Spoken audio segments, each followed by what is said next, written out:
All right, let's get right into it. A lot of us who have solar backup systems, well, we rely on an automatic transfer switch, or an ATS, to get that smooth, seamless switchover when the grid goes down. But what if I told you that the whole set it and forget it idea hides some really serious, even fatal dangers? Today, we're going to open up the missing safety manual for your ATS. You can picture it, right? The lights flicker and then, poof, everything goes dark.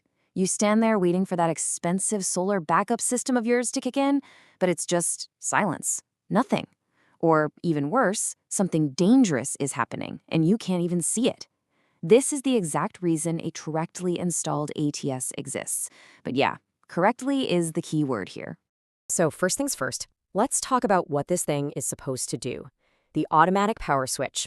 It's designed to be your hero during a blackout, the device that promises to keep the lights on all on its own. So how does it actually work? Well, think of the ATS as a really smart gatekeeper for your home's electricity. It's constantly watching the power coming in from the grid. The very second it senses that power is gone, it physically disconnects your house from the grid lines, and almost at the same time, it connects you to your solar backup. It's all supposed to be fast, automatic, and totally reliable. Okay, but here's the catch. Most of the guides you find online, they only talk about the convenience factor. They sell you this really simple story, but they leave out the most critical chapters, the ones about safety. And these aren't just tiny details they're skipping over. These are the kinds of things that can lead to, well, catastrophic failure. And you can really see the huge gap between what people think it is and what it can be. The myth is you just plug it in and you get instant, worry-free power. But the hazardous reality, what electricians actually worry about, is the risk of fatal backfeed, your equipment getting fried from surges, and serious shock hazards from something called improper neutral bonding. We'll get to that one in a minute.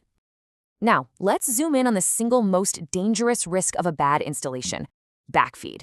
This is a situation where your solar system is actually pushing electricity back out onto the grid while the grid is down. And you know, this is what makes it so unbelievably terrifying. It's invisible. You won't see it happen, you won't hear a thing, and everything in your house will seem perfectly fine. But for a utility worker down the street who thinks the line is dead and is trying to fix it, that unexpected voltage can be lethal. The number one job of a transfer switch is to make this physically impossible. So here's the takeaway. A properly installed ATS is really an isolation device. It's meant to create a physical air gap between your system and the grid. It's there to prevent these top 3 risks. Number 1, as we said, is fatal backfeeding. Number 2 is shock hazards, which often happen from that improper neutral to ground bonding I mentioned. That's when metal parts of your home system that you might touch can suddenly become live. And number 3, fires, from mismatched or overloaded parts. All right, so we've laid out the dangers. Let's start talking about the solutions. The right way to do this all starts with some pretty basic math. It's all about sizing every single component correctly for the job you expect it to do. Before you even think about buying a piece of equipment, you have to figure out your critical load. And listen, this is not your whole house, not by a long shot. This is only the essential stuff you absolutely have to have during an outage. We're talking about your refrigerator, a few lights, maybe your internet modem. You need to literally make a list and add up the wattage of every single thing on it. So for example, let's say your fridge, a couple of LED lights, and your router all add up to about 1,800 watts. That number, 1,800, that's your foundation. Every single other calculation you make is going to flow from that number. And this shows you exactly what comes next. We know that power equals voltage times current, right? So for our 1,800 watt load on a standard 120 volt circuit, well, that's going to draw 15 amps. This tells you flat out that the breaker protecting this circuit and the ATS itself has to be rated for at least 15 amps. But hold on, there is one more catch. Appliances with motors, like your fridge, they have something called an inrush current.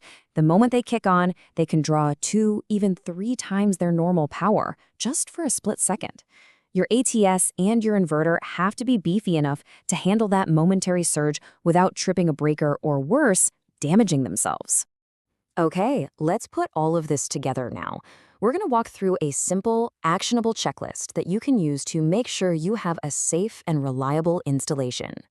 All right, step 1, just like we talked about, figure out that critical load wattage. Step 2, calculate the current you'll be drawing and size your breaker and all your wiring correctly for that load, making sure you account for that surge. And step 3, physically mount the ATS unit close to your main electrical panel. The reason for this is simple. Shorter wires mean less voltage drop, which makes for a cleaner, more efficient system.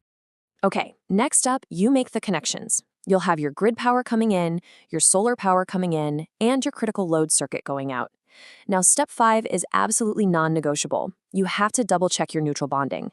This is the crucial step that prevents electricity from finding a path to the metal cases of your appliances, which is what prevents those dangerous shock hazards. And finally, you test everything. Don't just assume it works. Simulate a power outage, turn off your main breaker, and watch to make sure the ATS switches over nice and smooth and powers everything it's supposed to. And before we wrap this up, just a few final but incredibly important reminders. First, always, and I really mean always, de-energize every single circuit before you even think about opening a panel.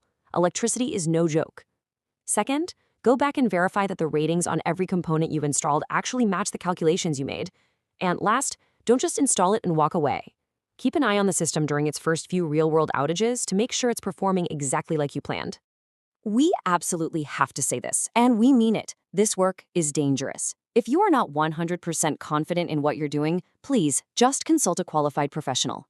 This explainer is for educational purposes only.